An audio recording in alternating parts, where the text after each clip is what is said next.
All right, friends, I believe we are live. And as always, let's check the technical side of things. Hopefully, you can hear me. And we'll give this just a few minutes for people to come in and so on and so forth and start asking some questions. But I'm hoping I can do more of these lives in the future and make them a top priority for you all. If you're watching this as a post video, very cool. And again, give it a few minutes before we kind of get going. So grab your water, grab your tea, grab what is needed, and come on back in a few minutes.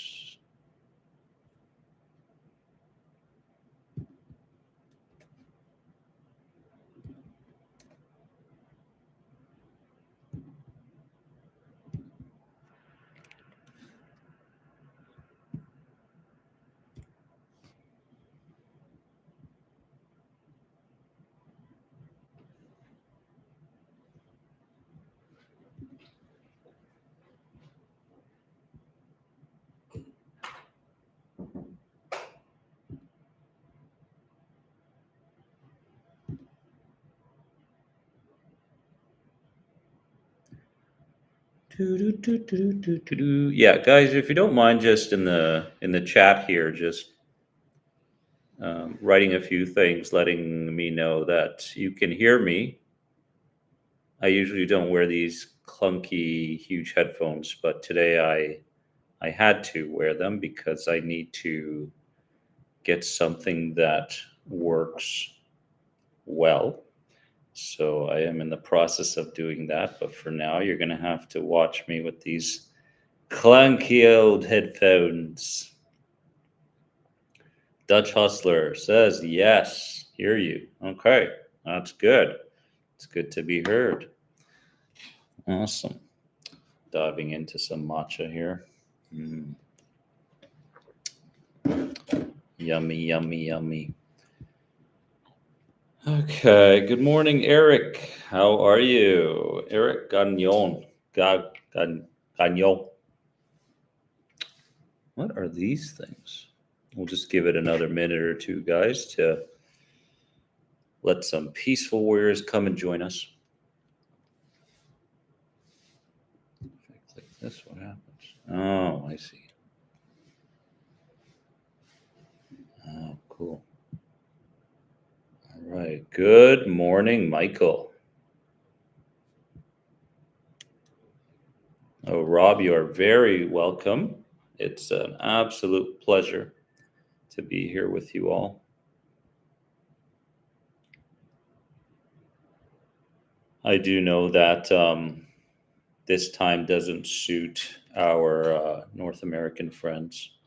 So I'm guessing more Europeans are going to be joining us today on this live. And there have been a lot of questions coming from, a lot from the Facebook page, a lot on the YouTube comments, and to my email. And I just thought, let's get these lives going again, kind of hopefully on a weekly basis. Don't quote me on that, but to do them as often as I can, so that some of those questions can be answered from my perspective, and to kind of set you to continue to have you on the path towards this thing we call healing or recovery. Crystal's in the house. Good morning, Crystal. Early for you. Okie dokie. Yeah, awesome. I did have this one question that I'll tackle kind of before we get into your questions here on YouTube.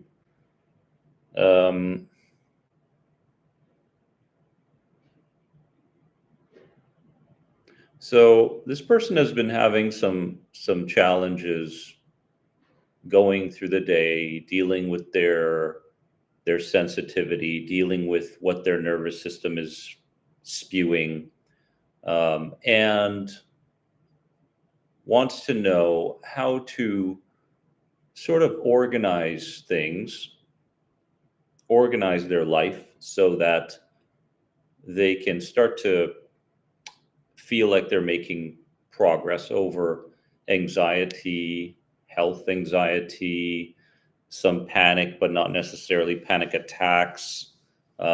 These are things that a lot of us can relate to. So, how can we really organize our lives? And the topic of meditation does come up quite often on my pages, because I do share a lot of my own kind of daily routines or rituals, which are centered around meditation, which are centered around these sorts of inner practices. Um,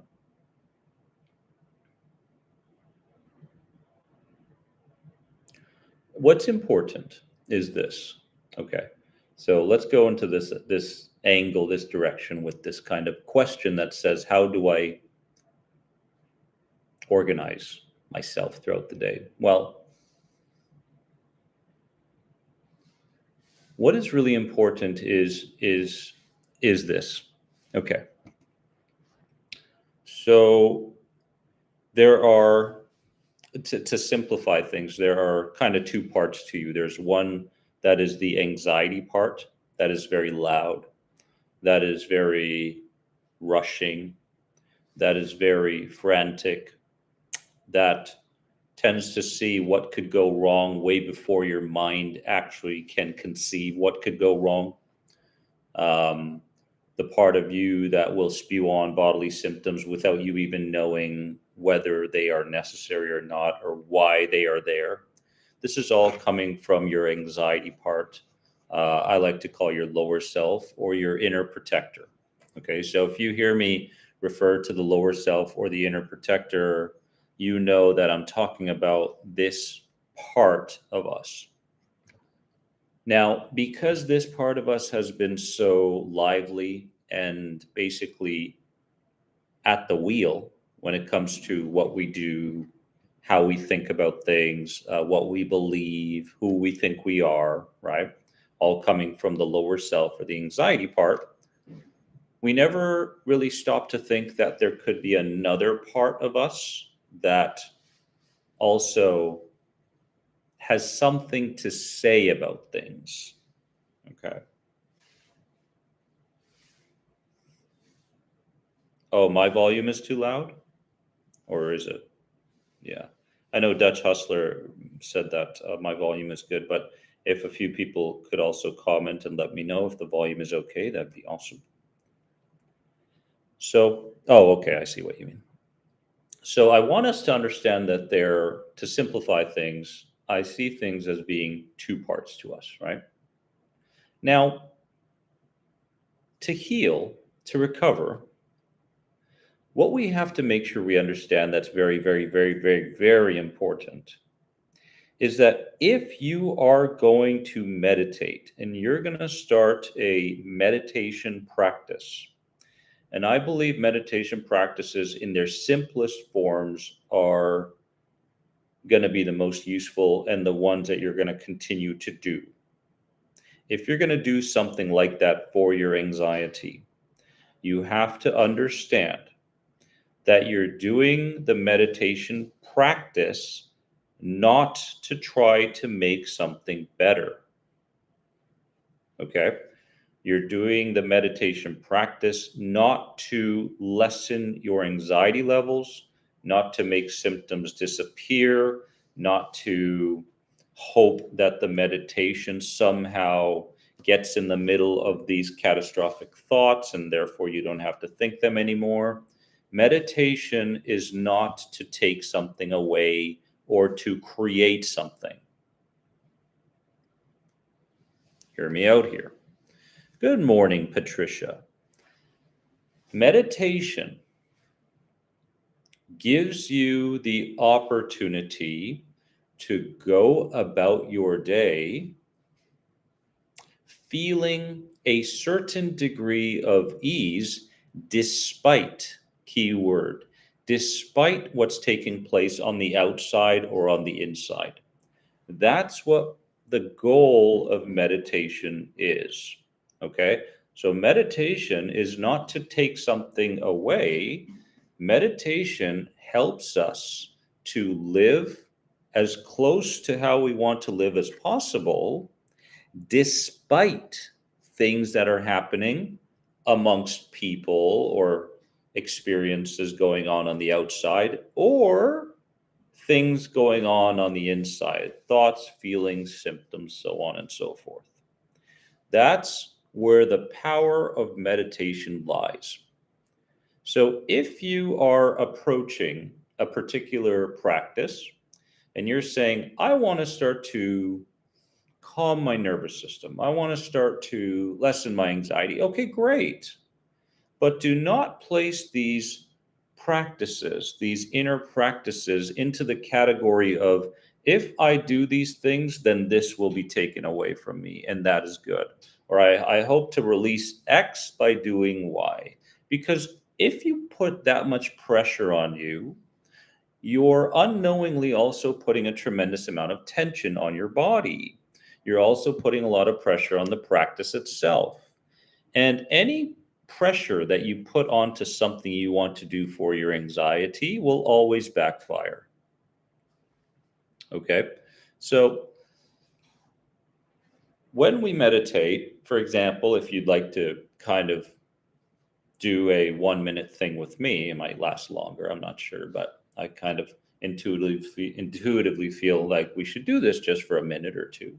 If you close your eyes, if you close your eyes, and you're closing your eyes and you're focusing on your breathing rhythm through your nose, and you're not forcing it, that rhythm is coming and going on its own,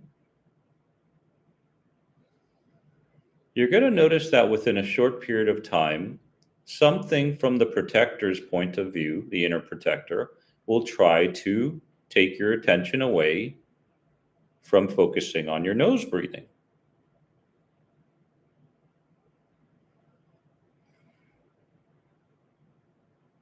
And the protector could say, oh, your heart's racing too much. You should do something about it. Or the protector will come up with a thought and say, don't you have something to do instead of doing this? Don't you have to prepare for this, that, or the other thing? And open up your eyes.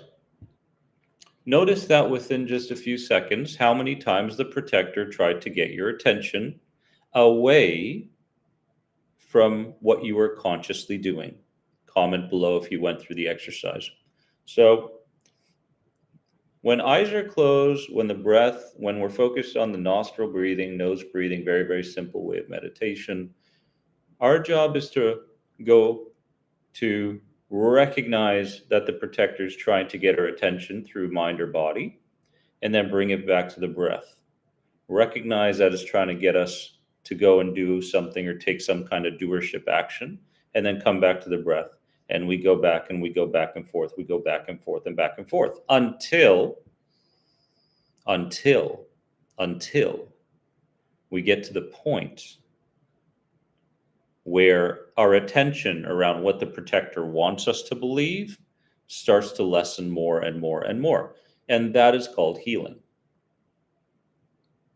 Now, based on that meditation practice like that, you should start to feel like when you're going about your day, things don't bother you as much as they used to. We're going to go into your questions in 30 seconds here, guys. Okay. So this transfers over to what you do throughout the day, right? Something that normally would take you down a spiral, or you get very irritated or angry or fearful around, something that happened on the outside, feels like it's not so emotionally intense when you start to practice these kinds of meditations and understand the goal behind them. Does that make sense? If it does, comment below. If you want me to kind of go a little bit deeper into this, let me know that as well. But in my experience, this is one of the best ways of desensitizing ourselves, right? And desensitizing isn't so much about what happens on the outside, but it has a lot more to do with what's going on the inside from the protector's perspective. Oh, you got that symptom? Oh, that could be a catastrophic physical disease or illness, right? That sort of thing. And so your attention around that starts to lessen. Emotional intensity starts to lessen. And you're able to pull your attention elsewhere quicker when you do these kinds of meditative practices on a regular basis, right? So I hope that makes sense. Comment below if it does. Are you doing this kind of practice right now? I'm curious. Let me know. If you're just getting into this kind of meditative practices or surrender sessions, as I like to call them, start with the guided ones. Guided ones right here on my YouTube channel. Put surrender session, and then go ahead and pick from the batch. There's actually an entire kind of row of surrender sessions. How many people have done at least one of those? Comment below. Let me know. Always like to keep these lives very interactive, very back and forth. DJ Neon India, hello. How are you?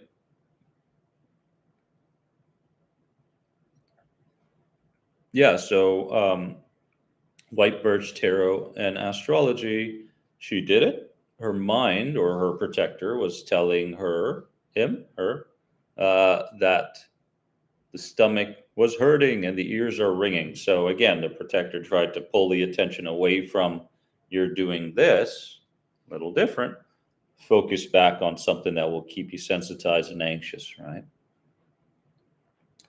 I can't stop thinking. Well, that's a lot of people, right? The idea is not to try to stop thinking.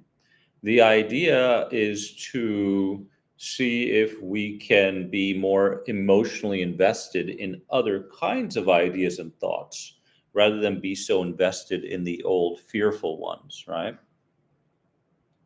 So don't try to stop anything. You're just going to get more and more frustrated around this particular recovery process, right? Michael LaRosa, here he is. New York City, 2025, New Year's Eve. Let's go. Who knows? I don't know. Let's see. I always say, let's see, don't I? I mean, I did come to Toronto. We did do a little thing there. Very successful, very fun. But New York, yeah, I mean, yeah, I'd love to go and meet you guys and do something in New York. Absolutely. And I think actually in the new year, we're going to do a lot more kind of local things, North America focused. We do exactly. All right, so let's see some of these questions here. All right, Nadish Chandra, how are you, brother? Better than I've ever been, Nadish. Thank you for asking. Thank you for asking. Much love to you. Arpita, yeah, I'm well. Thank you. Julie McCarthy, 2 weeks into the Inner Circle program. It's so good. That's good to hear. Well, very, very good. Your check is in the mail. Enjoy it. Enjoy it. Stick with it for the long run. It's going to change your life. All right. 2 questions came. Dennis, what techniques from Dutch Hustler, Dennis, what techniques helped you to heal the most with anxiety? Can I keep it within 2 or 3 from the top of my head? I will say that I'm the human guinea pig, and I've tried hundreds, if not thousands, of different things, right? I do believe that no matter what technique you do, you must have an approach to it that says this is more of a lifestyle than something I'm doing for my anxiety. So the mindset is very, very important in that regard, right? So make it a lifestyle, a part of your days or weeks or whatever it entails. but don't use it to try to take care of anxiety, in my opinion. But as far as techniques that helped me the most with anxiety, okay, so number one would be surrender sessions, what I explained today. Eyes closed, nose breathing, attention pulled elsewhere, attention back to the breathing, attention pulled elsewhere, attention back to the breathing. These kinds of practices have a physical effect, have an emotional effect, a mental effect, and a spiritual effect. Okay. So, number one would be surrender sessions. That is why I really wish that people will do them regularly on this channel. There are a few guided ones. Number two technique is I don't call it so much a technique, but it's more so I guess you could say it's a CBT approach to healing, is to um, is to no longer argue with the inner protector or the lower self, no longer argue with, and no longer be stuck in doership.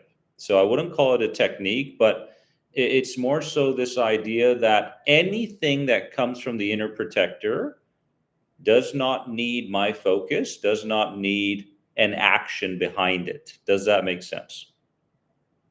So in the past, I got very, very good at recognizing this is coming from my inner protector. Okay, this thought, this catastrophic thought, this need to do something, this constant need for stimulation, right? I have to fill up every moment of my day or else I'm not getting the most out of life. Comment below. I have to keep moving, keep rushing, keep doing because that's the safest way to be. Anything that comes from the inner protector's point of view, I would allow it to arise, but I wouldn't feed it. All right, Dutch Hustler, that would be number two. So you get very, very good at that, which opens up the door to living your life in a different way than how you've lived your life for a long time, which is in a rush, stimulated, anxious, so on and so forth, right? That would be as my second technique. Third technique, and I have made this a lifestyle for me, would be in the form of TRE, TRE through the founder, Dr. Berselli. And I don't know a better technique out there that works as fast as TRE does. And this is more so to release the tension, the pent up tension in the body, trauma related tension in the body, to get to a point where the body has permission to let go of what it's been holding on to for a long time. So I would say the third technique would be TRE. So those three things: surrender sessions, getting very good at no longer taking orders by the inner protector, and TRE. Those would be my three from a personal perspective. Okay. Yeah, write them down. Start doing a bit of investigating around that. And as we're here and we are together in a beautiful kind of community like this, let's just take a nice deep breath in together. And let's let it out with a sigh.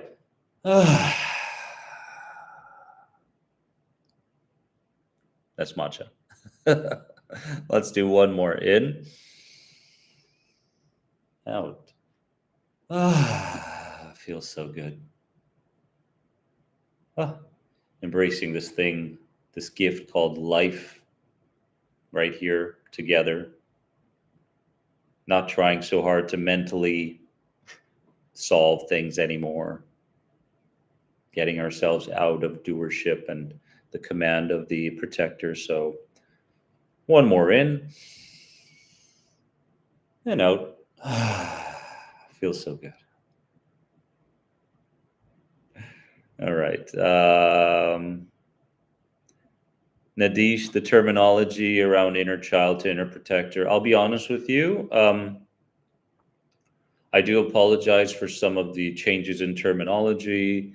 I guess it's if something feels like it speaks to me and will speak to other people more deeply when I'm explaining it, I will shift the terminology.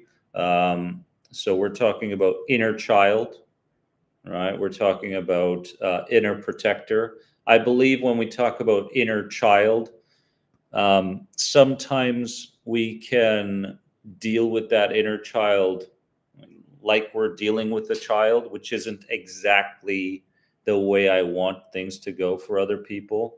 But when we think about inner protector, we can kind of see it from the perspective of trying to overprotect me. So at the moment, I'm calling it the inner protector, and you're just going to have to deal with it. Sorry. Okay. I see dizziness. I thought dizziness. Oh, two times dizziness. Eric Gagnon, it causes me constant chest pain and neck tension, which causes constant dizziness. I've been there. A lot of people are there. And then Aman Nera said, can you tell how much time it takes to recover from dizziness? On a side note, Monica, I don't do TRE videos yet. I'm not a practitioner myself. If you guys want me to do a guided TRE video, I can. Uh, Send me a few comments. Let me know if you want that. I could. Um, as far as dizziness, how long it takes to overcome the dizziness, well, that depends on how quickly your nervous system moves out of overwhelm. And when it comes to overwhelm, we're talking about things that you do on a regular basis that continues to overstimulate your system, right? So this could be certain conversations, this could be certain movies, this could be certain things going on in the workplace, this could be obsessiveness over your symptoms, this could be fighting with your thought patterns. I mean, anything that gets you beyond your current capacity will keep the dizziness alive, because the dizziness is there to try to keep you below overwhelm, right? It's there for a very smart protective reason. So we want to focus more so on the approach of how often and how well am I doing with regulating my nervous system, okay? Because the inner protector wants you to think of your past in a very highly traumatic way, and many people have gone through very destructive traumas in the past, but it always wants you to revisit the past to keep you in a very sensitized, familiar state, right? For example. So, the degree to which you are regulating and calming your nervous system will be directly connected to how fast your dizziness subsides. Okay. Focus on that. Focus on that. Don't focus on the dizziness. Forget the dizziness. The more you focus on it, the more attention and energy you give to the dizziness, the more it's going to stick around, the more it's going to bother you, right? It's kind of this idea of um, living life in a way that you know is calming your nervous system over time, despite the dizziness.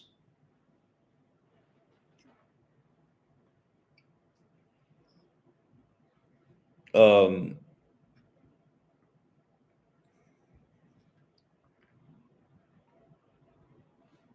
don't ever forget as well, guys. I mean, it took years, took decades to get to this place that you're in right now, right? A place of being sensitized to noise, sensitized to symptoms, sensitized to certain thoughts, sensitized to certain social interactions. It took decades to get to this place of deep sensitivity, right? So don't focus so much on how long something is going to take. That's coming from the inner protector, right? Because there's always pressure when it comes to the inner protector. How long is this going to take? Is this thing going to work? So on and so forth. Focus more so on how am I living my life? Am I staying below my capacity? And am I throughout the day as much as I can, regulating my nervous system and responding to my anxiety well. And we can go deeper into that idea of responding to your anxiety well if you send me a question below if you'd like to go deeper into that. The latest comment here, B. Chris, doesn't have a question, but I wanted to thank you for helping me break my health anxiety barrier. That's wonderful to hear. You're able to travel now and experience life without doubts. How wonderful is that? It's been almost 3 years since I've had a panic attack. Well, standing out for you, B. Chris. Well done. Let us know and let other people know what the biggest lesson or biggest, most impactful thing you did was to regulate and to tame the anxiety. I'm curious. Everybody else is curious. I'm going to scroll a bit and see what's going on here. Up here. Lisa, hey, how are you? Lisa Haney. Yeah, the protector's voice becomes quieter over time. I believe that is true too. Yes. Yes. Let's see here.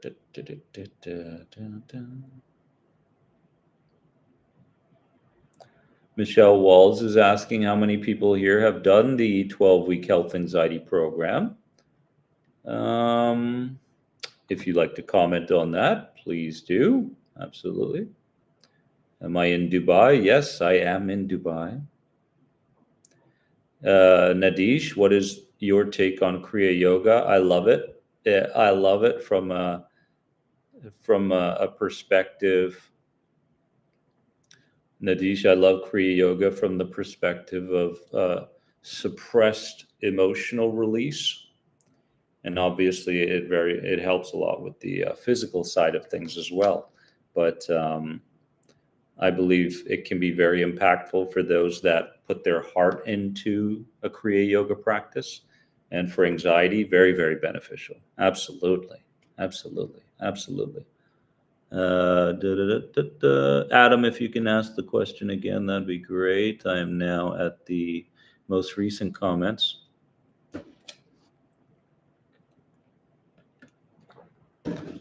Monica has made a breakthrough this week. Yep. 67. All right. Beautiful. Good for you. How did that breakthrough occur, Monica? I am curious.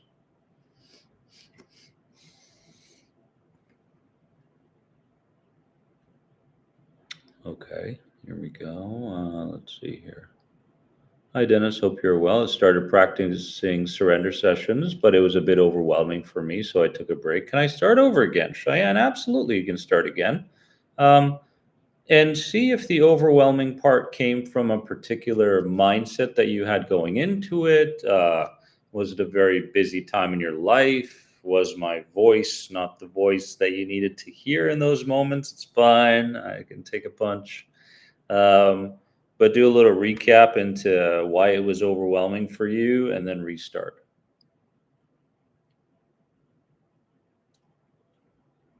Joe Hupp, thank you so much for that few words there. Very helpful.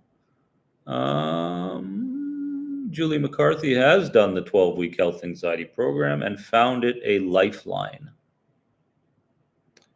Wonderful. Love to hear the program success stories. I shall, if you want to dive deeper into that. There's the link for you. Right there on the latest comment. There's the link. Done testing, done black gesterics, and everything always comes back fine. Monica has a couple of pieces that contributed to her breakthroughs. One was the surrender session videos. One was the attitude of letting go. And third was the letting the symptoms be. Excellent. Excellent. Yes.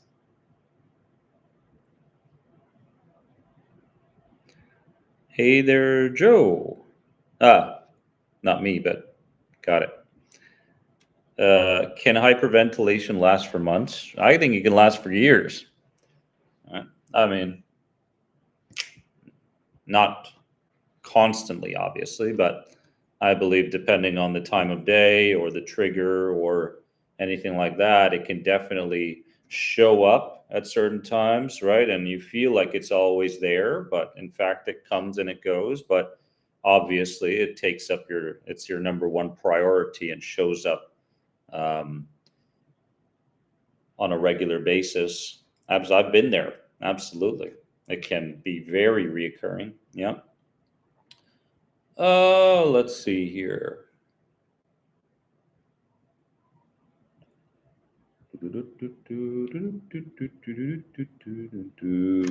Oh, you're very welcome. You're very welcome. You're very welcome. Crystal, thank you for that. It's very kind. Nadish wanted to be an RIC coach, rapid intuitive conditioning. Um, I have loved this modality is created by you. By the new year, we will have the certification ready. So if you would like to be certified, which doesn't mean locally you can go out and, it means online and to strengthen the skills you already have for yourself and others. Yes, I will be certifying people at the start of the year. So, um,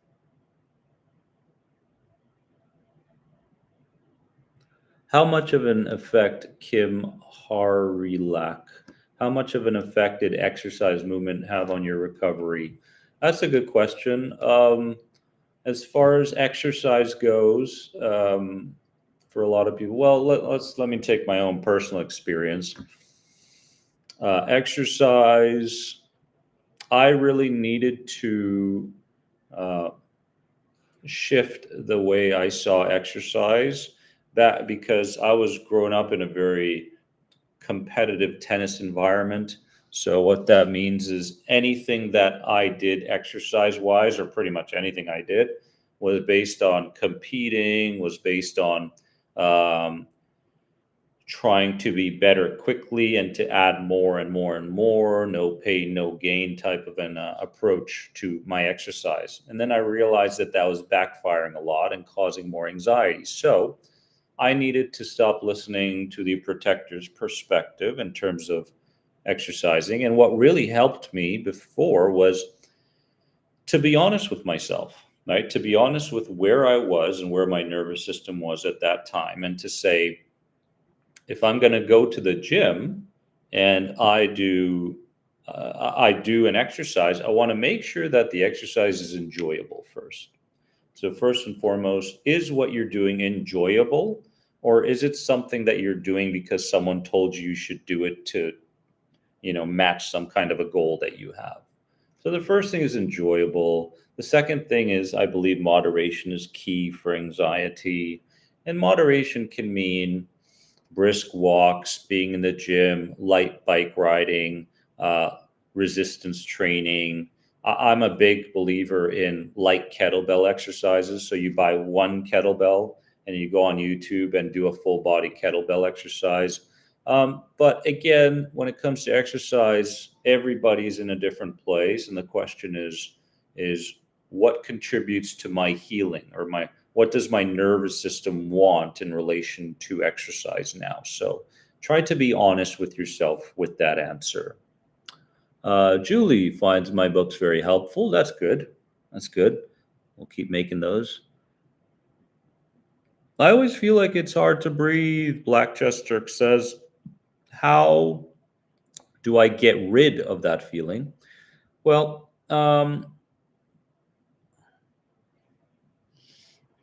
air hunger, hyperventilation, these things are very common with a sensitized system that's been stuck in overwhelm or anxiety for a long period of time.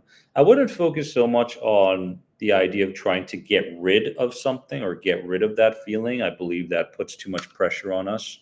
And instead, first and foremost, we need to kind of step away and go, okay, why is my system feel the need to over breathe or shallow breathe? What is it that's causing my system to react this way? So we want to come at it from a more compassionate perspective rather than something that we want to force onto ourselves. Okay. Um, I'm a big believer in allowance. So when it becomes hard to breathe, I believe that trying to shift that immediately in a forceful way only makes it worse, right? This is happening. I need to change it. Instead of doing that, allow yourself to breathe in the rhythm that is currently happening and do your best. It's not easy. Do your best to do that and be in that place. Try not to force a change upon your nervous system and understand where it's coming from because everything your nervous system is doing is to try to get your attention. Okay. It's trying to get your attention. It's saying, hey, we're a little overwhelmed here. We don't feel comfortable with this, or you've been living your life in this way for so long that we can't necessarily handle it anymore. And based on that introspection, you can begin to make a few shifts in your life. But I'm a big believer in acceptance, allowance, letting things be, surrendering to what is, and learning the lesson from it, right? In that case. Okay. I hope a bit of that helps. Let's see here. I am moving past some health anxiety, Adam Smithson says, that I've had for years. After getting tests done that show I am healthy, but I'm still having chest tightness, shortness of breath. How do I calm these feelings? You calm them the way that you've calmed your other health anxiety related connections. Okay. One of the things we need to understand around this is it's not so much how do I or how to and get a direct kind of technique around it, but it's more so what are the things that keep these feelings alive? Okay. So I want you all to kind of write these down rather than I want to go and alter something. It's more so about what am I doing knowingly and unknowingly that keeps these feelings and symptoms alive? Well, for example, when you get chest tightness, one of the first reactions is, oh God. And oh God sends a signal to the system that says this particular symptom is justified. We want to keep it around. And then there's the over focusing on the feeling, right? There's no surrender in that. There's forcefully trying to create a change. What else? Well, maybe there is a certain action, two or three, that you do when you are aware of the symptom you don't want to have. So the idea behind this is what am I doing that keeps these symptoms alive? Because a lot of the times we do things that we think are going to be helpful. But in fact, what we're doing is actually feeding more into the fear. Okay. So we really have to look at ourselves and go, okay, that's just not working anymore. I need to start getting comfortable doing this. And I will tell you, a lot of the times, the healing process is simple but not easy. And it does come from the root, it comes from the intention to work with what it is you are experiencing from a mental, emotional, and physical perspective, right? If you just have the attitude of I'm ready to work with you, I'm ready to listen to you, I'm ready to get to the root of why this is here. If you just have that, a lot of the times the path is shown to you. It starts to open up. And Lisa said it beautifully. It helps to witness them. So instead of putting yourself into the identity of reactor, which is the way you've lived your life most of the time, is problem solving for others, always being there for other people, always trying to anticipate future problems and take care of those before they show up. The go-getter, that's who you've been for a long period of time. And now you have to be a completely different person, because what you did for your occupation that made you successful, or your relationship, will not work for the anxiety healing, right? You have to literally be a different person in order for this to go away. And that starts with compassion, witnessing, and the techniques that align with this softer approach, right? We need to soften up when it comes to our recovery. But that's great, Lisa. Wonderful. Yeah, I mean, some people will say a few words and it'll just speak so deeply, and then those words really speak deeply to me, and that's just wonderful.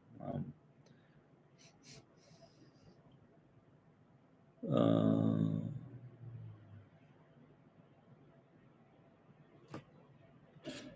Crystal talks to the anxiety now like a little child that's scared. I hear you, scared little child. I am here for you. What do you need to feel safe? Right? I love it, because it all boils back to that.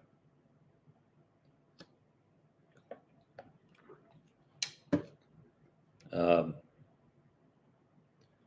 Nadish, all your books are awesome, especially 101 lessons. Oh, thank you. Out of curiosity, what is my daily routine? Um, it's kind of boring. Do you really want to hear it?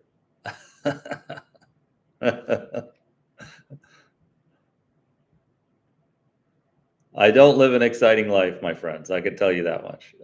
Aside from the vacation stuff you see on Instagram from time to time.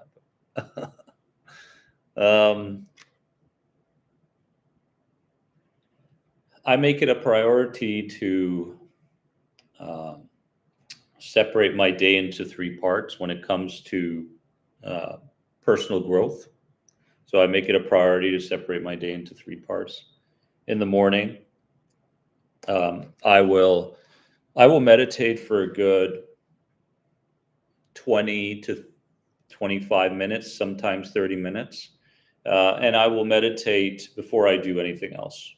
I'll sit up on my bed. I'll sit in my bed cross-legged. I'll close my eyes, and I'll literally picture myself meditating in a forest. Okay. So I'm meditating. I could see myself from the outside looking at myself meditating in a forest. And I will couple that image with being aware of the wave of breathing going on from my nose. And I'll get distracted and I'll come back to the image. And I'll get distracted, I'll come back to the breathing. And I'll get distracted, I'll come back to the image. Get distracted, come back to the breathing. That goes on for a good 20, 25, or 30 minutes. Then I'll wake up. After that, I'll stretch. I'll do maybe a 5-minute stretch. Then, without fail, hot lemon tea, just lemon, for the digestive system. And that is my morning routine, literally, right?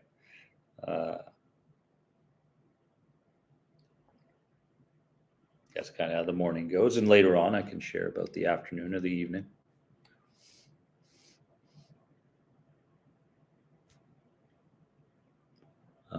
But a lot of the times, if you have a solid morning routine, the rest of your day tends to unfold pretty good, right? Comment if you can relate to that and what your morning routine is. Um, do I think that fibromyalgia is caused by a oversensitized nervous system, Diana? I believe that the oversensitized nervous system eventually contributes to a high degree to fibromyalgia. Yes, I believe that to be the case. Um, I do. I do. I do. I do. I do. And don't, I want to emphasize that I don't believe the oversensitized nervous system comes from things that we are conscious of. The oversensitized nervous system is coming from unconscious habits that we need to make conscious at this point. Because a lot of times, for example, sometimes in my experience, the best thing that could have happened to me was an anxiety disorder. And the best thing that could have happened to me was chronic fatigue syndrome. Best. Because up to that point in my life, I was living in a way that I thought was the way I was supposed to live, right? I was living a life where I was putting everybody else first and I was neglecting myself completely. And by neglecting myself completely, I was only able to help other people to a certain degree. So, anxiety disorder and chronic fatigue were the best things to happen to me because I had the opportunity to look at things at a more deep level and really start to make a few changes. Changes from a routine level, changes from an identity level, because in the past I would always look in the mirror and see someone who was sick, always, or see what was wrong. And that was what the protector wanted me to see, right? Oh, your joints are aching. Well, what joints aching, right? What about the other 90% of my body? That's fine. I don't focus on that. No, protector wanted to focus on the 10% that felt whatever, you know? And so I was living my life in a way where, it's kind of like this. I was living my life in a way that was like, you know, when you, when you move in somewhere, you move into a new home and you've got all this space in your home, right? And if you're coming from an anxiety perspective or a nervous system perspective, you feel the need to put something or cover up every inch of space in that room or in that house. You know what I mean? And that's the way I was living my life, right? For me to have some downtime was not, I didn't deserve it yet. I always had to go. I always had to give. I always had to solve. I always had to mentally configure. I always had to put puzzle pieces together in my mind. I used to live my life so stuck in my mind that there were the moment I woke up in the morning to the moment I went to sleep, I didn't even know what was happening in between that time. It just went so fast. What, the day's over? Where'd the day go? Well, it was in here. Right? I was so caught up in what the next thing to protect from was, or what the next symptom to try to investigate was, and I forgot to live. Can you relate? Comment below.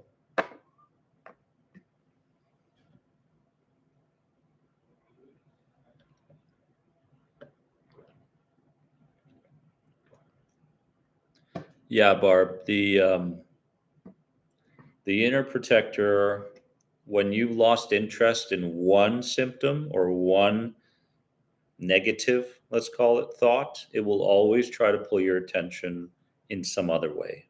That's why symptoms travel. And that's why defense mechanisms show up all the time, like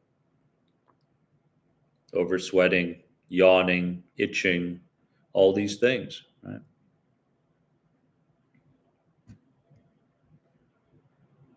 Okay, let's see what other questions we can tackle here. Thank you for sharing your experiences too, guys. Hit the like button if you'd like me to do more of these live streams in the future. I really enjoy doing them. We're coming up on We have about 9 minutes or so to go. Um, so we'll take a few more questions. I hope this has been helpful. Comment below if it has. I'm not a, I think it's important to remember that it's not so much how much time we spend on things, but how much we get from something, even if it is a short period of time like this. So I hope you did get something from this live so far. Let's see here. Yeah, a lot of people can relate to what I was saying and how I was going forward in my life.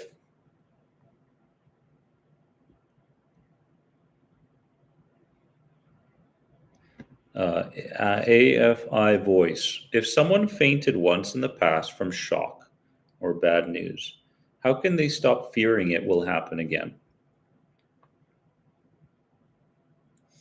Well, more than anything, I believe that we need to have a new perspective when it comes to what happened. Okay. And to have that new perspective, sometimes you're going to have to um, do certain things that help you to reach yourself at a deeper level, if that makes sense. So, for an experience like that, you will, for example, you will need to come in contact um, with the imagination of what happened, but then to see a completely different outcome, right? AFI voice. In order for you to reframe that experience, I would highly recommend doing one of my reframing practices. There's that's a whole list of those on this channel. Just look up emotional reframing, and one of them is to reframe a past event. Reframe a past event. So I used to do this with sessions. If there was this event that just lingered and something that held someone back and it was so highly traumatic, then I wouldn't try to engage with them conversationally to try to change it, although sometimes that works. But I would engage in their imagination, and I would try to bring them into a state that they're very relaxed to process the experience differently, if that makes sense, right? So I found it's very helpful for people to reprocess those experiences. And while they're imagining what happened, I would ask them if you could go back in time and to see the experience happen the way you wanted it to, what would you like to see happen instead? What would you like to see happen instead in relation to that past experience? And I say, well, I'd like to be able to deal with it in a strong, centered way. And I'd like to be able to speak up to that person, or I'd like to be able to take this kind of action. Okay, let's see if you can make that happen. So, um, for that kind of work, I would recommend the Inner Circle program at anxietyguyprograms.com. Okay.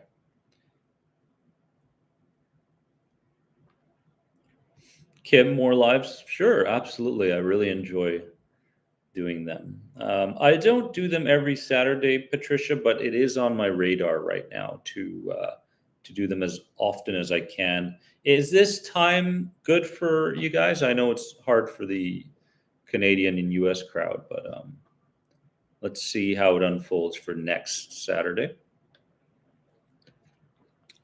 Monica says, "Loving this session." Well, that's great. Uh, Oh, that's really great. I'm really happy to hear when people feel like they're making progress. That's great. Um,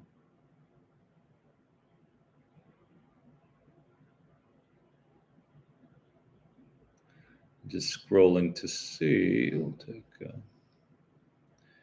Richard Davis. How much will running prevent my anxiety, hyperstimulation, recovery? Dr. Newcase says running is good. Running is good as long as you're not trying to run away from your problems. Um, Richard, make sure that if you're going to engage in some kind of a running practice, you're doing it for the right reasons. Okay. Because again, anything that you try to do to take something away, the protector sees that as a threat and it will try to get your attention through more symptoms or different kind of thoughts. So run for the enjoyment of running, and let anything in regards to anxiety handle itself. Does that make sense? Run for the enjoyment of running. Speak for the enjoyment of speaking. Meditate for the enjoyment and peace that meditation gives you. But don't try to engage in these practices or new physical exercises um, to try to take some kind of symptom or feeling away, because it's just going to be a little frustrating for that. So I love you all. Have a wonderful day. Remember, you are more than anxiety. I want to thank you for joining me today, and please share this with someone that may benefit from it. And again, if you'd like me to do more lives in the future, comment below, and I'll do my best. You're very, very welcome. And any questions that I missed, hopefully we can take care of those next week, if I do the live next week. More lives, someone says. Okay. I will do my best. Julie, Inner Circle is so helpful, as is the Health Anxiety Program. And one more time, if anybody is interested in those programs, again, Health Anxiety Program on this site that I just put up there is related to, I mean, everything health, anxiety, and hypochondria, and symptoms and thought patterns, and some past trauma. And Inner Circle program is more of a deep dive into the resistance to healing. So if you're the kind of person that seems to sort of make progress but falls back again, sort of make progress but falls back again, and keeps playing out these loops, then Inner Circle dives deeper into the subconscious reasons for why that's taking place, so that you can kind of take off like a rocket. So that's the Inner Circle program. Love you all. Have a great day, and I'll see you soon. Bye, guys.